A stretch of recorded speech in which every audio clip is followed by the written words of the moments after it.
Visakha వాజీ news కు స్వాగతం. నేను జ్యోతి. ముందుగా హెడ్లైన్స్ చూద్దాం. వరద బాధితులకు అండగా విజయవాడలోనే ఉంటా. వరద ప్రభావిత ప్రాంతాల్లో సర్వే అనంతరం సీఎం చంద్రబాబు నాయుడు భరోసా.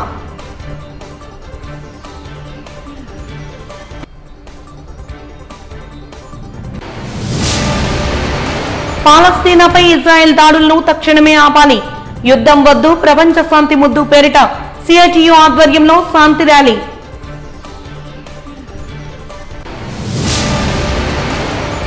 విశాఖ ఫార్మా కంపెనీల్లో ప్రమాదాలకు కారణం ప్రభుత్వ వైఫల్యమే. ఎమ్మెల్సీ బొత్స సత్యనారాయణ విమర్శ.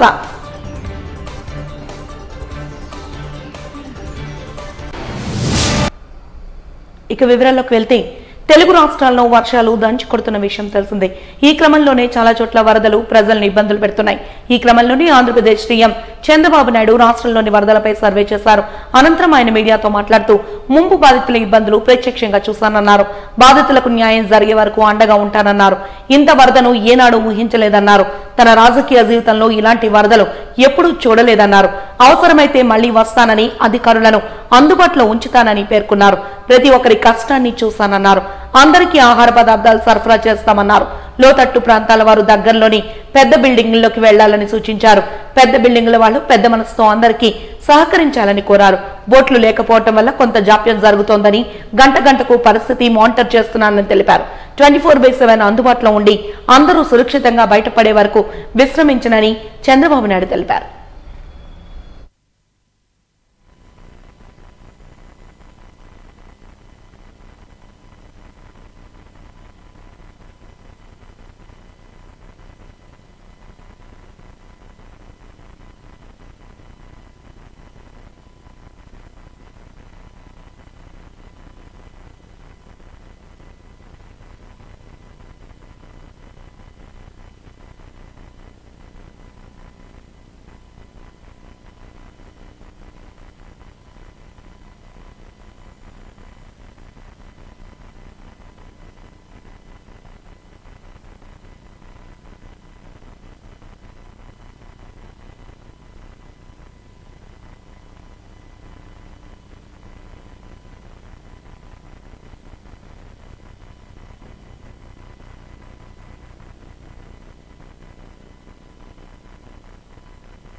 ఎప్పుడో క్లోజ్ చేసి ఉండాల్సింది. ఈ యొక్క ఎక్కువ ఎక్కడ చూసిన నీళ్ళు వచ్చేయడం, దానివల్ల నీళ్ళంతా వచ్చి టౌన్ మీద పడిపోయింది. నా రాజకీయ జీవితంలో ఎప్పుడు ఇంత విపత్తు విజయవాడలో చూడలేదు. ఇది ఒక పెద్ద విపత్తుది. దీన్ని ఏ విధంగా హ్యాండిల్ చేయాలో అన్ని విధాలు హ్యాండిల్ చేయాలి. నేను ఇక్కడే ఉంటాను. సర్వశక్తులు వినియోగిస్తాం. వాళ్ళు పూర్తిగా కాపాడుకుంటాం. నేను ఆ ఇళ్లపై ఉండే వాళ్ళకి అందరికీ ఒకటే భరోసా ఇస్తున్నా. అవసరమైతే మళ్ళీ వస్తాను ఇక్కడికి. నేను ఎప్పటికప్పుడు పర్యవేక్షిస్తా. పూర్తిగా వాళ్ళని అన్ని విధాలు రక్షించే వరకు మేము ముందుంటాం.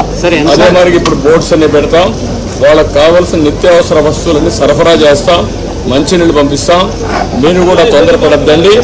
ఎందుకు నేను మిమ్మల్ని అందరినీ కోరుతున్నానంటే, ఇప్పుడు వేస్తానమ్మా అదే ఇప్పుడు వారుగా ఇప్పటి నుంచి ఒక గంటకి అదేమా ఇప్పటి నుంచి ఒక 25,000 మందికి నేను నోటీస్ చేశాను. భోజనం కూడా సరిగా లేదు, సదుపాయాలు లేవు, మంచినీళ్ళు కూడా లేవు.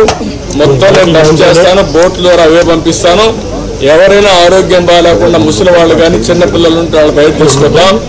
నేను ఒకటే ఈ ప్రాంతంలో అందరూ కోరుతున్నా, బిల్డింగ్లు ఉన్నాయి, కింద ఉండే వాళ్ళందరినీ ఫస్ట్ ఫ్లోర్లో అట్లా మీరు అకామిడేట్ చేయండి. కష్టకాలంలో మానవతా పూర్తిగా అందరినీ ఆదుకునే బాధ్యత తీసుకుంటాను. ఆఫీసర్ అందరినీ పిలిపిస్తాను. నేను ఇక్కడే ఉంటాను. నేను ఎక్కడికి పోవడం లేదు, ఇక్కడే ఉంటా. ఇక్కడే నియరెస్ట్ ఆలోచిస్తున్నా. నియరెస్ట్ కలెక్టరేట్ అంటున్నారు. అంతకంటే ఇంకా దగ్గరగా ఉంటే ఆ బిల్డింగ్ లో ఉంటా. రాత్రి కూడా ఎక్కడికి పోను, ఇక్కడే ఉంటా.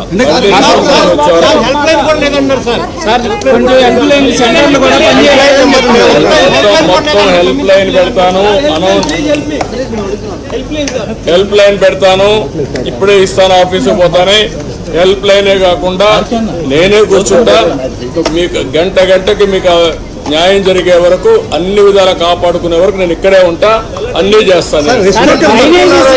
రెస్క్యూ టీం తక్కువ ఉన్నారు అని అంటున్నారు. రెస్క్యూ టీంలు ఇక్కడ ఎన్డీఆర్ఎఫ్ కావాలి, బోట్లు కావాలి, మనుషులు ఉన్నారు కానీ బోట్లు లేవు. ఏం చేయాలి అవన్నీ వర్కౌట్ చేస్తున్నా, బోట్స్ కూడా ఆర్గనైజ్ చేస్తాను. నేను వెళ్ళి కొంచెం ఆర్గనైజ్ చేసుకొని నేను మాట్లాడతాను. డాక్టర్ ఎంపీ జగదీష్ ఆధ్వర్యంలో వెంకటేశ్వర మెట్ట, అల్లిపురం పరిసర ప్రాంతాల్లో నేడు ఉచిత మెడికల్ క్యాంపును నిర్వహించారు. దీనికి ముఖ్య అతిథిగా తెలంగాణ రాష్ట్ర హైకోర్టు జడ్జి మాటూరి ప్రియదర్శిని హాజరయ్యారు. ఈ సందర్భంగా ఆమె మాట్లాడుతూ క్షేత్రస్థాయిలో అందుబాటులో ఉన్న వాళ్ళకి ఉచిత వైద్య సదుపాయం అందించడంలో మాటూరి కుటుంబం ఎంతో ప్రముఖ పాత్ర కలిగి ఉందని, పేద ప్రజలకు సేవ చేయడం భాగ్యమని, ఉచిత పరీక్షలతో పాటు మందులు కూడా ఉచితంగా ఇచ్చే కార్యక్రమాలు చేయడం పేద ప్రజలకు ఎంతో ఉపయోగకరమన్నారు. భీమ్సేన్ వ్యవస్థాపకులు రవి సిద్ధార్థ ఈ కార్యక్రమంలో పాల్గొని డాక్టర్ జగదీష్ ఎన్నో సేవా కార్యక్రమాలు నిరంతరం చేస్తున్నారని తెలిపారు. ఈ కార్యక్రమంలో గౌరీ సంఘ ప్రతినిధులు, వెంకటేశ్వర మెట్ట కాలనీ వాసులు పాల్గొన్నారు. నేను ఏదో చేయాలా అనే తపన ఉంది. తర్వాత అందరూ కలిసి మా చెల్లి మాటూరి ప్రియదర్శిని, తర్వాత భీమసేన ఫౌండర్ రవి సిద్ధార్థ ఇలా బాగుంటుంది శిబిరం చేయండి అంటే పెట్టాను. తర్వాత ఉచితంగా బ్లడ్ అండి, ఎవ్రీ మనిషికి రక్తం చూపించాలి. ఎందుకంటే షుగర్ 80% 25 వచ్చినప్పుడు 80% అవుతుంది. అందుకనే ప్రతి వాడు బ్లడ్ చెక్ చేసుకోవాలండి. ఎందుకంటే ఇటువంటి కార్యక్రమం చిన్నదా పెద్దదా అన్నది ముఖ్యం కాదు, ఎంతమందికి అది ఉపయోగపడుతుంది అన్నది మనం ఆలోచించాలి. ఇప్పుడు మనం రోజుకు ఒక కొత్త వైరస్ పుట్టుకొస్తున్న రోజులు ఇవి.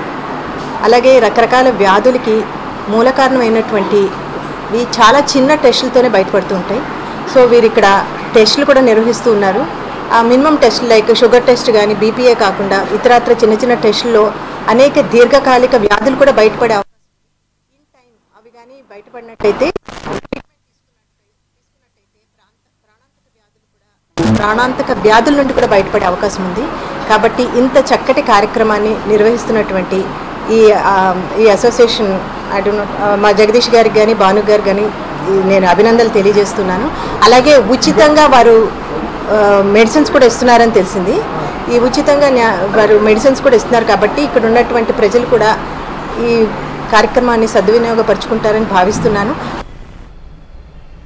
ప్రజలకు ఉన్న అవసరాలను గుర్తించి ఆయా అవసరాల మేరకు పుట్టినరోజు నాడు సేవా కార్యక్రమాలను నిర్వహించాలని జనసేన అధినేత పవన్ కళ్యాణ్ ఇచ్చిన పిలుపు మేరకు నగరంలోని జన సైనికులు ఎమ్మెల్యే వంశీకృష్ణ ఆధ్వర్యంలో మెగా రక్తదాన శిబిరాన్ని ఏర్పాటు చేశారు. సీతంపేటలో గల జనసేన పార్టీ కార్యాలయంలో ఏర్పాటు చేసిన ఈ మెగా రక్తదాన శిబిరంలో కూటమి శ్రేణులు, వీర మహిళలు, పార్టీ కార్యకర్తలు, వార్డు అధ్యక్షులు, మాజీ కార్పొరేటర్లు తదితరులు అధిక సంఖ్యలో పాల్గొని రక్తదానాన్ని చేశారు. అనంతరం దక్షిణ నియోజకవర్గ ఎమ్మెల్యే వంశీకృష్ణ శ్రీనివాస్ మాట్లాడుతూ నగరంలో రక్త నిల్వల కొరత అధికంగా ఉన్న నేపథ్యంలో ఈ మెగా రక్తదాన శిబిరం కొంతమేర ఉపయుక్తంగా ఉంటుందని తెలిపారు. జనసేన అధినేత పవన్ కళ్యాణ్ పుట్టినరోజు వేడుకల్లో సేవా కార్యక్రమాలను అధిక సంఖ్యలో నిర్వహించాలని తమకు ఆదేశాలు ఉన్నాయని తెలిపారు. ప్రజల సంక్షేమమే ధ్యేయంగా జనసేన అన్ని కార్యక్రమాలను చేపడుతుందని స్పష్టం చేశారు.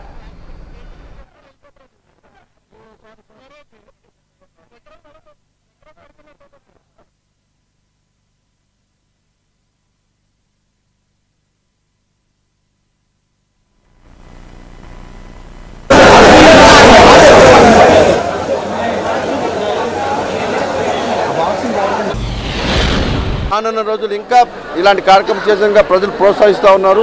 పవన్ కళ్యాణ్ గారి ఆశయాల కోసం పవన్ కళ్యాణ్ గారు ఏదైతే పిలుపునిచ్చారో ప్రజలకి ఏది అవసరమైతే అక్కడ కార్యక్రమాలు చేయమని ఆయన పిలుపునిచ్చారు. కాబట్టి మెగా సిటీ కాబట్టి ఈ సిటీలో చాలా ఇబ్బందులు ఉన్నాయి బ్లడ్కి.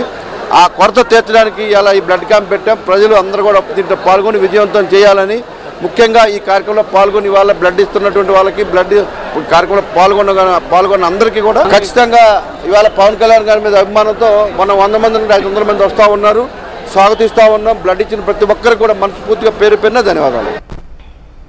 ప్రజలకు మరిన్ని సేవలు చేయాలనే ఉద్దేశంతో రాజకీయ పార్టీని స్థాపించానంటూ వ్యవస్థాపక అధ్యక్షుడు సామాజికవేత్త డి వెంకటేశ్వరరావు వెల్లడించారు. డాబా గణేష్ ప్రెస్ క్లబ్ లో నిర్వహించిన విలేకరుల సమావేశంలో ఆయన మాట్లాడుతూ తాను గత 40 ఏళ్లుగా నగరంలో నిరుద్యోగులకు పలు సంస్థల్లో ఉద్యోగ అవకాశాలు కల్పించానన్నారు. ఇది నిరంతరం జరిగే ప్రక్రియగా కొనసాగుతుందని తెలిపారు. కొత్త పార్టీకి సేవా పార్టీ అని నామకరణం చేశామన్నారు. త్వరలోని ఎన్నికల సంఘంలో పార్టీ పేరు రిజిస్ట్రేషన్ చేస్తామని తెలిపారు. తాము వచ్చే ఎన్నికల్లో పోటీ చేస్తామని ప్రకటించారు. ఎవరైనా తమ పార్టీలో సభ్యులుగా చేరవచ్చన్నారు. ఎన్నికల సమయంలో మేనిఫెస్టో విడుదల చేస్తామని తెలిపారు. రాజకీయ పార్టీ యొక్క ప్రకటన ఉండాలి, ఒక లక్ష్యం ఉండాలి. లక్ష్యం అదే, ఒక కాన్సెప్ట్. అది వచ్చిన వాళ్ళందరికీ చేయడమే. ఇది అది నా దగ్గర తరగంత కాదు. అంటే ఏదో స్కీమ్ ఏదో ఎంత పెట్టా, ఎందుకు చేశారు కాదు కదా. ఇది ఒక సేవ, అంటే ఒక రాజకీయ సేవ అనేది ఇప్పుడు పెడదామని చేశాను. అందుకు ఈ సేవ అనేది ఏంటంటే ఒక వ్యక్తికి సంబంధించింది. అంటే ఇంతకుముందు చేసింది అంటే ఒక మామూలుగా ప్రజాసేవ అనేది చేయడం అనేది, ఒక సోషల్ సర్వీస్ అనేది ఒక వ్యక్తులకి అంటే ఏంటి, ఒక జాబ్ అంటే ఉద్యోగం ఇప్పించడం. అది ఈరోజు 10 మంది రావచ్చు, రేపు 20 మంది రావచ్చు, ఎల్లుండి 30 మంది రావచ్చు, అందరికీ చేశారు అది. అందుకు దాని గురించి ఏంటంటే అది వైడ్గా 40 ఏళ్ళ నుండి వెళ్తున్నారు. ఏదో ఒకరికిద్దరు కాదు, ఏదో స్కీమ్ కాదు అది. అందువల్ల ఇప్పుడు ఒక రాజకీయ పార్టీ ద్వారా చేద్దామని మరి మీ అందరికీ మరి పిలిచాను. ఆ పార్టీ ఫార్మ్ అనేది ఈ రోజు నుండి చేస్తున్నాను. ఇంకా మరి రోజు దాని గురించే ఉంటుంది అది. అంటే మరి రాజకీయవేత్తగా కాకుండా నేను అది చెప్పాను కదా, ఫోన్ నెంబర్ ఇచ్చాను. నెక్స్ట్ మరి నేను అన్నీ చెప్తాను మీకు అందరికీ, అవన్నీ వస్తాయి. మరి మీ పాత్రికేయులు మిత్రులందరికీ నమస్కారం. మరి గత 40 ఏళ్ళుగా మరి ప్రజాసేవలో ఉన్నాను. మరి నాకు ఒక అన్ఎంప్లాయిడ్ యూత్ కోసం 40 ఏళ్ళ నుండి వర్క్ చేస్తున్నాను. మరి సక్సెస్ఫుల్గా అందరికీ నేను హెల్ప్ చేస్తున్నాను. వాళ్ళకి ఆదాయం మెయిన్గా ఏదో ఉద్యోగం ఉపాధి కల్పించి ఒక ఆదాయం సమకూర్చాలనే ఒక కాన్సెప్ట్తోనే సేవ పెట్టుకున్నాను. మరి ఇప్పుడు అదే సేవనే కంటిన్యూ చేస్తూ ఒక రాజకీయవేత్తగా, అంటే ఒక సామాజికవేత్త నుండి రాజకీయవేత్తగా మరి ప్రయాణం చేసి ఒక రాజకీయ పార్టీ ద్వారా, ఒక రాజకీయ నాయకత్వం ద్వారా మరి ప్రజలకి, ఆంధ్ర ప్రజలందరికీ కూడా సేవ చేద్దామని మరి నా ప్రయాణం చేస్తున్నాను. మీరు అందరూ కూడా సహాయం చేయాలి. మరి మీ సహకారాలతో నడుద్దామని చూస్తున్నాను. అది ఈరోజు నా తాలూకా పార్టీ అనేది మీకు చెప్పాను. నేను సేవే నాది మెయిన్, అందుకే సేవా పార్టీ అనేది సేవా పార్టీ పెట్టడం జరిగింది. ప్రపంచంలో సుదీర్ఘకాలం పాటు 2 యుద్ధాలు కొనసాగుతున్నాయని, ఈ యుద్ధాలకు ప్రధాన సూత్రధారి అమెరికా సామ్రాజ్యవాదమని, యుద్ధాలు ఆపి ప్రపంచ శాంతిని నెలకొల్పాలని సిఐటియు రాష్ట్ర ప్రధాన కార్యదర్శి సిహెచ్ నరసింహారావు డిమాండ్ చేశారు. పాలస్తీనా, ఇజ్రాయెల్పై దాడులు ఆపాలని ప్రపంచ శాంతిని కోరుతూ నేడు జీవీఎంసీ గాంధీ విగ్రహం వద్ద శాంతియుత ర్యాలీని నిర్వహించారు. ఈ సందర్భంగా వారు మాట్లాడుతూ సెప్టెంబర్ 1న యుద్ధాలు వద్దు, శాంతి వర్ధిల్లాలి అనే నినాదంతో సంఘీభావ ప్రదర్శనలు చేపట్టామని, world federation of trade unions ప్రపంచ కార్మిక వర్గానికి పిలుపునిచ్చిందని తెలిపారు. అందులో భాగంగా సిఐటియు ఆధ్వర్యంలో నేడు శాంతి ర్యాలీని నిర్వహిస్తున్నామని తెలిపారు.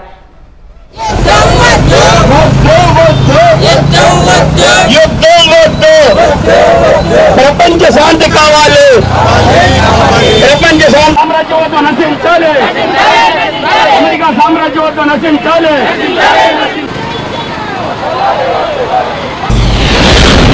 శాంతి కోసం సెప్టెంబర్ 1వ తేదీ ప్రదర్శనలు జరుగుతున్నాయి. యుద్ధాలు ఆపమని కోరుతున్నాయి. ట్రేడ్ యూనియన్ల తరఫున world federation of trade union, ప్రపంచ ట్రేడ్ యూనియన్ల సమాఖ్య, సిఐటియు, ఇతర కార్మిక సంఘాల ఆధ్వర్యంలో భారతదేశంలో కూడా ఈ శాంతి ప్రదర్శనలు సాగుతూ ఉన్నాయి. దీనికి ముఖ్యమైన కారణం అమెరికా సామ్రాజ్యవాదం వల్ల ప్రపంచంలో యుద్ధాలు జరుగుతున్నాయి. వాళ్ళకి యుద్ధాలు అమ్ముకునేటువంటి వ్యాపారం పెద్ద వ్యాపారం. ఇద్దరికి ఆయుధాలు ఇచ్చి తన్నులాట పెట్టి అమెరికా యుద్ధ వ్యాపారం చేసుకొని బతుకుతూ ఉంది. అందుకనే ఈరోజు ఇజ్రాయెల్కి ఆయుధాలు ఇచ్చి పాలస్తీనా మీద దాడి చేస్తూ ఉంది. పాలస్తీనా ఆ దేశ ప్రజల యొక్క హక్కు. ఆ దేశంలో హాస్పిటల్ కానీ స్కూళ్ళు కానీ ఎక్కడా బ్రతికేదానికి అవకాశం లేకుండా గాజా ప్రాంతం అంతటి మీద కూడా బాంబులు విపరీతంగా కురిపిస్తూ ఉన్నారు. ఇప్పటికి 39,000 మంది మరణించారు. అందులో ఆడవాళ్ళు పిల్లలు ఎక్కువ మంది. ఆ రకంగా అమెరికా సామ్రాజ్యవాదం చేస్తున్నటువంటి దాడి అక్కడితోటి ఆగలేదు.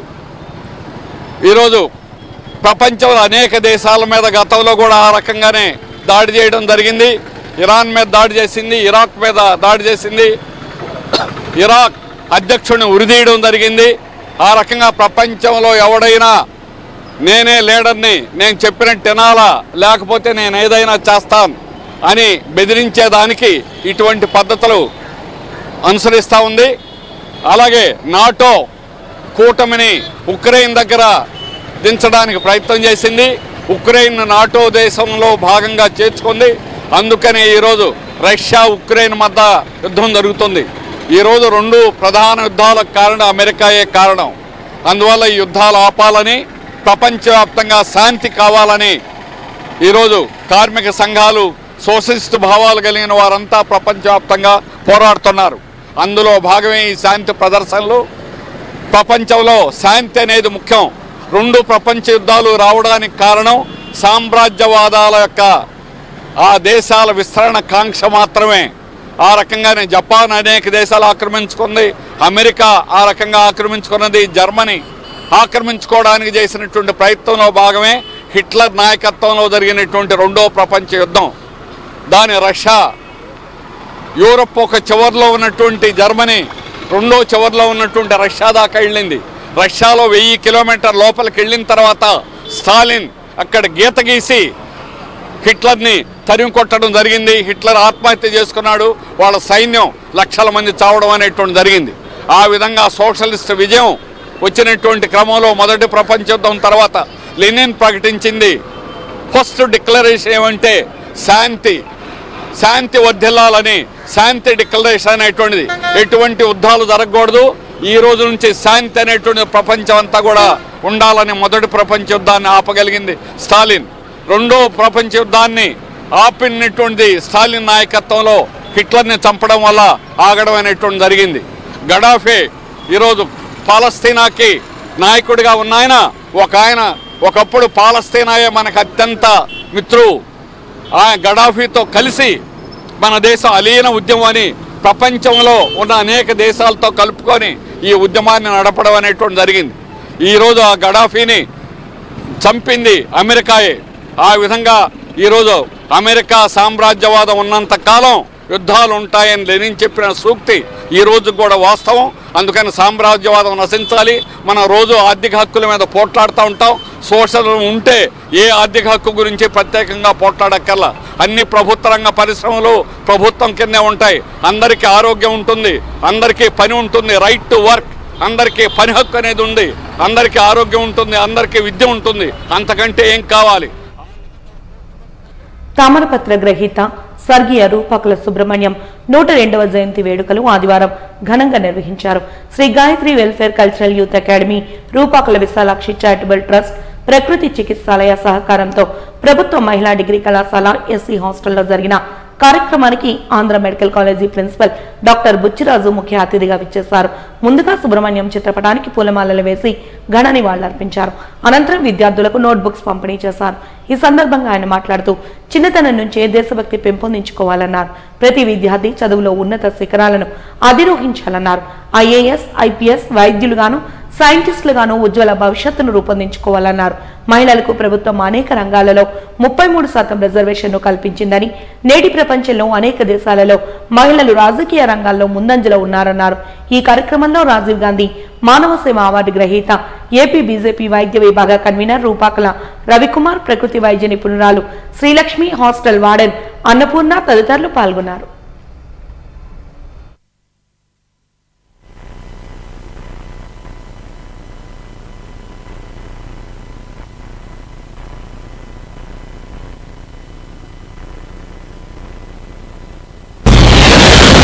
ఈరోజు రూపాకుల సుబ్రహ్మణ్యం గారు 101 102వ జయంతి సందర్భంగా రూపాకుల రవికుమార్ గారు వాళ్ళ ఫ్యామిలీ మెంబర్స్ ఈరోజు ఈ కార్యక్రమం ఈ ఎస్సీ ఉమెన్స్ హాస్టల్లో ఈ కార్యక్రమం ఈ బుక్స్ పంపిణీ కార్యక్రమం నిర్వహించారు. ఈ స్టూడెంట్స్ అందరికీ పుస్తకాల పంపిణీ కార్యక్రమం జరిగింది.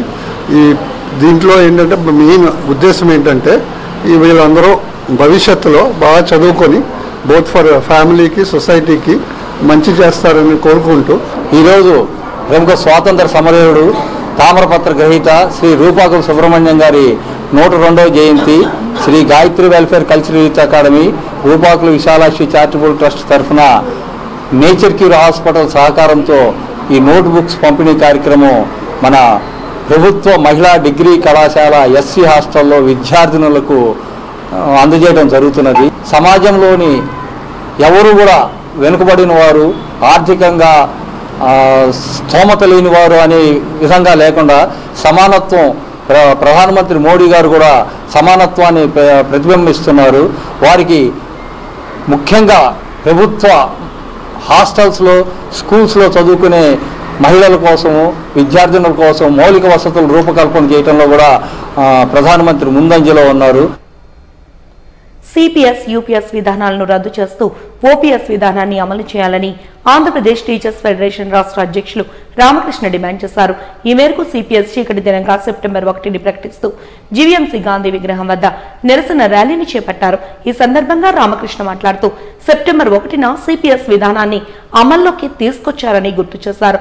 ప్రభుత్వ ఉద్యోగులందరూ పాత పెన్షన్ విధానాన్ని ఆశిస్తున్నారని, ఆ విషయాన్ని కేంద్ర రాష్ట్ర ప్రభుత్వాలు గుర్తించాలని విజ్ఞప్తి చేశారు. పాత పెన్షన్ విధానంలో ఉద్యోగులకు లబ్ధి చేకూరడం విధంగా ఉండేదని, సిపిఎస్ యూపీఎస్ విధానాలు ఓపీఎస్ కు ప్రత్యామ్నాయాలు కానే కావని స్పష్టం చేశారు.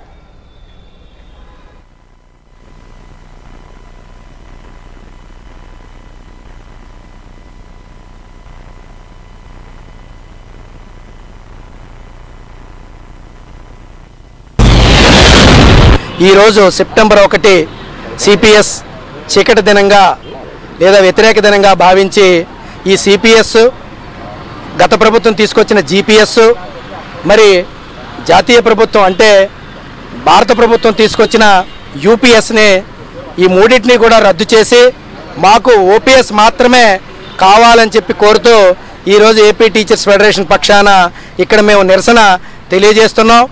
మరి సిపిఎస్ 2004 సెప్టెంబర్ 1న ఈ రాష్ట్రంలో ప్రవేశపెట్టబడింది. ఆనాటి నుంచి సిపిఎస్ రద్దు కోసం ఉపాధ్యాయ ఉద్యోగులుగా అనేక పోరాటాలు చేస్తున్న ఈ ప్రభుత్వాలు పెడచెవిన పెట్టి ప్రత్యామ్నాయంగా గత ప్రభుత్వం జీపీఎస్ అంటూ ఒక గోల్మాల్ పెన్షన్ని తీసుకువచ్చింది. దాన్ని కూడా ఉద్యోగ ఉపాధ్యాయులుగా వ్యతిరేకించి మాకు ఓపీఎస్ మాత్రమే ఆమోదయోగ్యం, ఉద్యోగ ఉపాధ్యాయులందరికీ కూడా పాత పెన్షన్ విధానాన్ని మాత్రమే అమలు చేయాలని చెప్పే ప్రధాన డిమాండ్తో మేము పోరాటాలు కొనసాగించాం.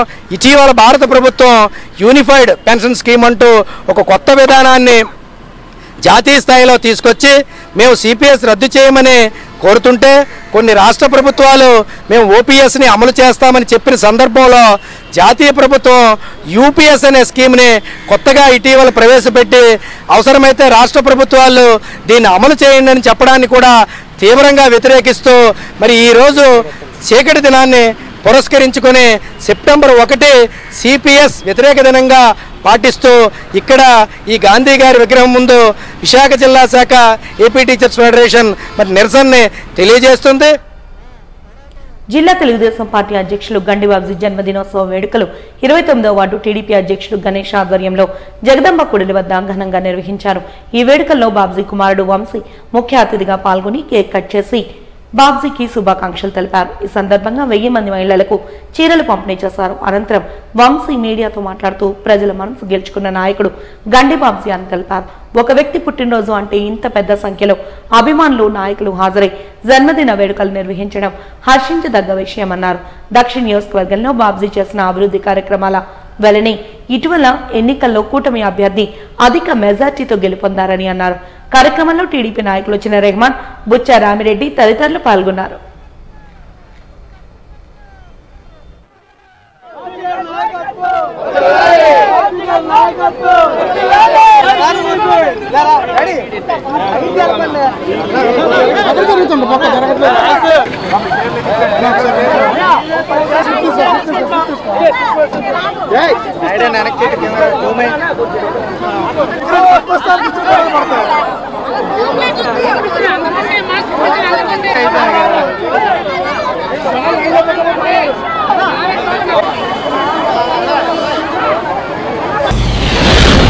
పార్టీ వచ్చి 40 సంవత్సరాలు అయింది. మాకు ఈ దక్షిణ రోజు ఇన్ఛార్జి కావాలని తండ్రి నేను బిడ్డలమైపోయాం. అలాంటి మాకు 14 వాటికి సంబంధించిన వ్యక్తి, కావలసిన వ్యక్తి, ప్రజాసేవ చేసిన వ్యక్తి, ప్రజల్లో ఉన్న వ్యక్తి, అలాగే మాకు ఇన్ఛార్జిగా వచ్చిన బాబ్జీ గారికి మనస్ఫూర్తిగా పేరున ధన్యవాదాలు తెలుపుతున్నాం. ఈ వేళ పుట్టినరోజు, ఆయన పుట్టినరోజు అంటే 7 కాన్స్టిట్యూన్సీల జనాభా అంతా ఆయన పుట్టినరోజుకి ఎదురు చూసి ప్రజల్లో ఉండి నిత్యంగా ప్రజాసేవ చేసిన వ్యక్తి. ఏ ఒక్క వ్యక్తికైనా కష్టం వచ్చిందంటే ఆయన కష్టం ఆయన పంచుకోవడం, ఒకవేళ ఎవరు భోజనం చేయకుండా ఆయన ముందు అక్కడ భోజనం పెట్టి పంపించిన వ్యక్తి. ఈ ధర్నాలు కానీ, బంధులు కానీ, స్ట్రైకులు కానీ ఇన్ని రకాలుగా వైసీపీ పార్టీలో ఉన్నప్పుడు ప్రతి పోలీస్ స్టేషన్లో కూడా స్టేషన్లో ఉన్న ప్రతి ఒక్కరు కూడా భోజనాలు చెప్పించి, భోజనం పెట్టించి స్టేషన్ల నుంచి బయటకు పంపించిన దాత ఎవరంటే గండి బాబ్జీ గారని మనస్ఫూర్తిగా మనం చేస్తున్నాం. ఎందుకంటే ఒక ఎంపీ కొండరు, ఒక ఎమ్మెల్యే కొండరు, ఒక శాసనసభ ఎవరికి కూడా ఇంత జన సమకారణ ఉండదు ఎవరికి. అలాంటి ప్రజా ఆకర్షణ నాయకుడు ఎవరంటే బాబ్జీ గారని మనస్ఫూర్తిగా మనం చేస్తున్నాం. ఈవేళ 7 నియోజకవర్గాలు రథశుభ్రాలు, తర్వాత పూడ్స్ పంచడాలు, అన్నదాన కార్యక్రమాలు పెట్టడము, ఇక్కడ చీరల కార్యక్రమం పెట్టడము, ప్రతి ఒక్క వార్డులో కూడా ఈ 7 కాన్స్టిట్యూషన్లు కూడా 98 నియోజకవర్గాలు 98 వార్డుల్లో కూడా ప్రతి ఒక్కరు కూడా ఈ కార్యక్రమాలు జరుపుతున్నారు. ఎవరికైనా పుట్టినరోజు అంటే వార్డులో 10 మంది 20 మంది కుటుంబం, కానీ ఈయన పుట్టినరోజు కంటే ప్రజలు వచ్చి రోడ్డు మీద గడికి వచ్చి ఇంత జనాలు 11 గంటలకు వచ్చి ఇంతవరకు కూడా కేక్ కటింగ్ వరకు ఇంతవరకు ఉన్నారు. ఈరోజు మన అభిమాన నాయకులు, విశాఖ పార్లమెంట్ అధ్యక్షులు, పెన్నూతు నియోజకవర్గం ఇన్ఛార్జ్ గండి బాబ్జీ గారి జన్మదిన సందర్భంగా ముందుగా ఆయనకి జన్మదిన శుభాకాంక్షలు తెలియజేసుకుంటూ, ఈరోజు గండి బాబ్జీ గారి గురించి నేను ప్రత్యేకంగా చెప్పనవసరం లేదు. గత 30-40 ఏళ్ళుగా మన ప్రాంతానికి ఎంతో సేవ చేస్తున్న వ్యక్తి, రాజకీయంగా కానీ సామాజిక కార్యక్రమాల ద్వారా కానీ ప్రజలకు నిత్యం ఎప్పుడూ అందుబాటులో ఉండే వ్యక్తి గండి బాబ్జీ గారు. ముఖ్యంగా కార్యకర్తల మనిషి. కార్యకర్తకి ఏ కష్టం వచ్చినా, నష్టం వచ్చినా, అది ఎండ, వాన, పగల, రాత్రి అని అనకుండా నిత్యం అందుబాటులో ఉండి ఆ కష్టం తీరేదాకా వాళ్ళతో ఉంటారు. ఆయన ప్రతి కార్యకర్తకి ఒక భరోసా ఇస్తాడు, ఒక ధైర్యం ఇస్తాడు. అందుకే ప్రతి కార్యకర్త ఒక్కసారి ఆయనతో జర్నీ స్టార్ట్ చేశారంటే ఆయన ఎంతవరకైనా గండి బాబ్జీ గారితో ట్రావెల్ చేయాలనే ఉద్దేశంతోనే ఉంటారు. విశాఖలో ఎసెన్షియా ప్రమాదంలో చనిపోయిన వారికి పార్టీ తరపున ఆర్థిక సహాయం అందించామని, వర్షాలు పడుతున్న నేపథ్యంలో వైఎస్ఆర్సీపీ శ్రేణులు సహాయక కార్యక్రమాల్లో పాల్గొనాలని వైఎస్ జగన్ ఆదేశించినట్లు శాసన మండలి ప్రతిపక్ష పార్టీ నేత బొత్స సత్యనారాయణ తెలిపారు. ఈ మేరకు లాసన్స్బై కాలనీ పార్టీ కార్యాలయంలో విలేకరుల సమావేశంలో ఆయన మాట్లాడుతూ, కూటమి ప్రభుత్వం అధికారంలోకి వచ్చినప్పటి నుంచి ఏదో ఒక చోట విద్యార్థులు అస్వస్థతకు గురవుతున్నారన్నారు. కూటమి వచ్చిన తర్వాత 2000 మంది విద్యార్థులు ఫుడ్ పాయిజన్ తో ఇబ్బంది పడ్డారని తెలిపారు. ఫుడ్ పాయిజన్ కు ప్రభుత్వ వైఫల్యమే కారణమన్నారు. మొదటి సంఘటన జరిగిన వెంటనే ప్రభుత్వం అప్రమత్తమై ఉంటే రెండవ సంఘటన జరిగేది కాదన్నారు.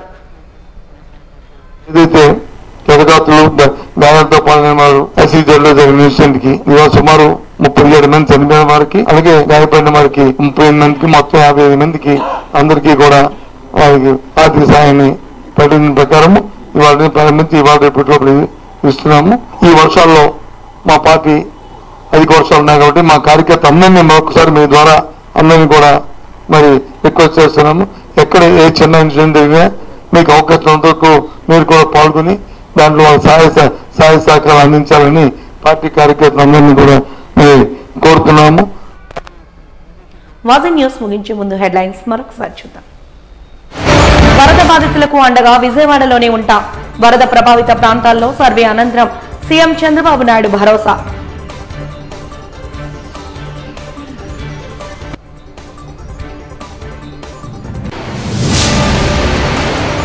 పాలస్తీనాపై ఇజ్రాయెల్ దాడులను తక్షణమే ఆపాలి.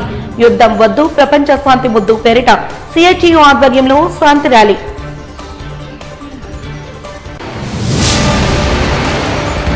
విశాఖ ఫార్మా కంపెనీల ప్రమాదాలకు కారణం ప్రభుత్వ వైఫల్యమే. ఎమ్మెల్సీ బొత్స సత్యనారాయణ విమర్శ.